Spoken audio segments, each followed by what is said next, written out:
আমরা বাংলাদেশের এই পরিস্থিতিতে যেখানে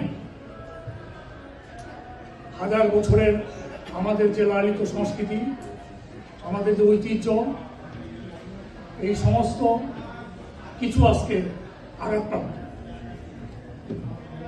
বাংলাদেশের স্বাধীনতা আজকে প্রশ্নবিদ্ধ করা হচ্ছে। বাংলাদেশের স্বাধীনতার সমস্ত সার্বভৌমকে ধ্বংস করা হচ্ছে। উদযাপন পরিষদ নিউ ইয়র্ক সংবাদ সম্মেলন।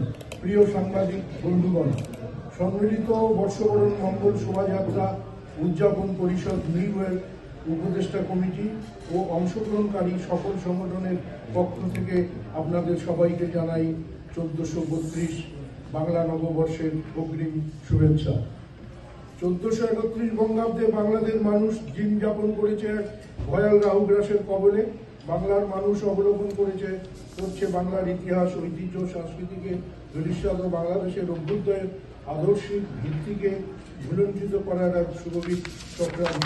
যখন বাংলার মানুষ দ্বিজাতি তত্ত্বকে ছুঁড়ে ফেলে অসাম্প্রদায়িক, ধর্মনিরপেক্ষ, শোষণহীন, ন্যায়ভিত্তিক, মানবিক মর্যাদা ও সাম্যের বাংলাদেশ বিনির্মাণে মুক্তিযুদ্ধ পরবর্তী একটি সোপান রচনায় রত, তখন অর্ধ শতাব্দী কাল ধরে রাজনীতিভাবে এটা কারো বিরুদ্ধে না, কারো মানে আমাদের পক্ষ হচ্ছে আমাদের স্বৈরাচারী শেখ হাসিনার যে শাসনামল ছিল, সেখানে যে ক্রমান্বয়ে এটা কি এইবারই প্রতিষ্ঠিত হলো না আগেও ছিল?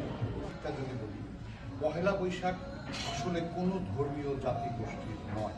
আমরা যেটা মামুন বললেন, বাংলাদেশ সোসাইটির ওই ইয়েতে আমরা প্যারেডে অংশগ্রহণ করবো, তারাও আমাদের মধ্যে যদি যার সমাজ করতে, আবার টাইম স্কোয়ারে যে অনুষ্ঠান হচ্ছে, অনুষ্ঠানে আমরা যাবো, তারাও আমাদের এইসবই আমরা আজকে আপনাদের যদি আর কোনো প্রশ্ন না থাকে তাহলে আমরা এই আপনাদের